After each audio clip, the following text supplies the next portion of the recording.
fellow citizens of the Senate and House of Representatives. I embrace with great satisfaction the opportunity which now presents itself of congratulating you on the present favorable prospects of our public affairs. The recent accession of the important state of North Carolina to the Constitution of the United States, of which official information has been received, the rising credit and respectability of our country, the general and increasing goodwill toward the government of the Union, and the concord, peace, and plenty with which we are blessed are circumstances auspicious in an eminent degree to our national prosperity.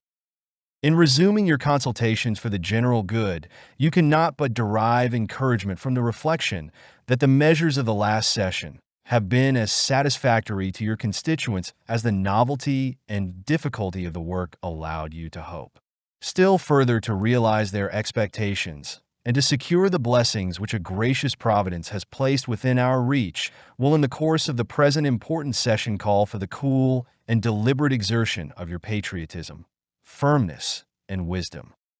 Among the many interesting objects which will engage your attention, that of providing for the common defense will merit particular regard. To be prepared for war is one of the most effectual means of preserving peace. A free people ought not only to be armed, but disciplined, to which end a uniform and well-digested plan is requisite, and their safety and interest require that they should promote such manufactories as tend to render them independent of others for essential, particularly military, supplies. The proper establishment of the troops which may be deemed indispensable will be entitled to mature consideration. In the arrangements which may be made respecting it, it will be of importance to conciliate the comfortable support of the officers and soldiers with a due regard to economy. There was reason to hope that the pacific measures adopted with regard to certain hostile tribes of Indians would have relieved the inhabitants of our southern and western frontiers from their depredations. But you will perceive from the information contained in the papers which I shall direct to be laid before you, comprehending a communication from the Commonwealth of Virginia, that we ought to be prepared to afford protection to those parts of the Union, and if necessary, to punish aggressors. The interests of the United States require that our intercourse with other nations should be facilitated by such provisions as will enable me to fulfill my duty in that respect in the manner which circumstances may render most conducive to the public good,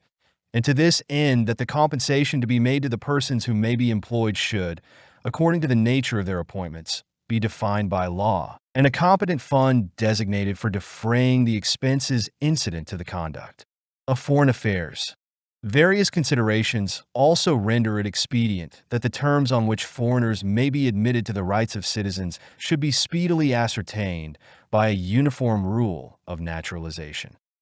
Uniformity in the currency, weights, and measures of the United States is an object of great importance, and will, I am persuaded, be duly attended to.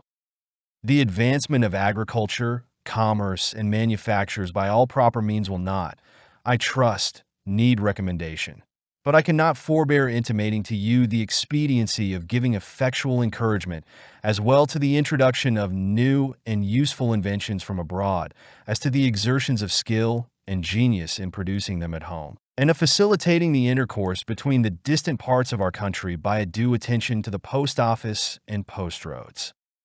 Nor am I less persuaded that you will agree with me in opinion that there is nothing which can better deserve your patronage than the promotion of science and literature. Knowledge is in every country the surest basis of public happiness. In one in which the measures of government receive their impressions so immediately from the sense of the community, as in ours it is proportionably essential.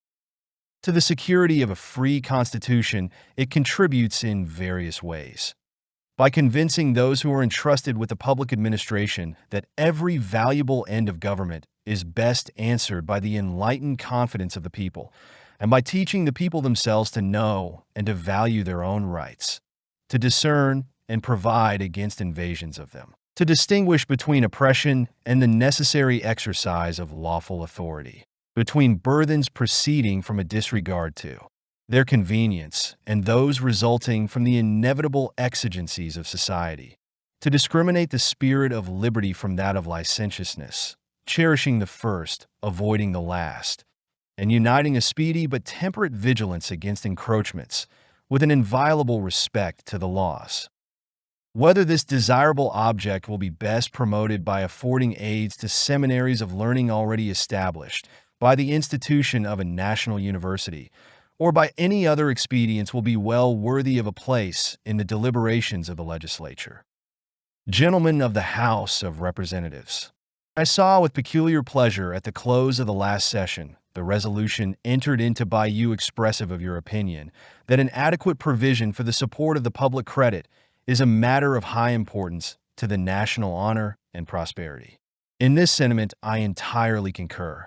and to a perfect confidence in your best endeavors to devise such a provision as will be truly with the end, I add an equal reliance on the cheerful cooperation of the other branch of the legislature. It would be superfluous to specify inducements to a measure in which the character and interests of the United States are so obviously, so deeply concerned, and which has received so explicit a sanction from your declaration. Gentlemen of the Senate and House of Representatives, I have directed the proper officers to lay before you, respectively, such papers and estimates as regard the affairs particularly recommended to your consideration, and necessary to convey to you that information of the state of the Union which it is my duty to afford.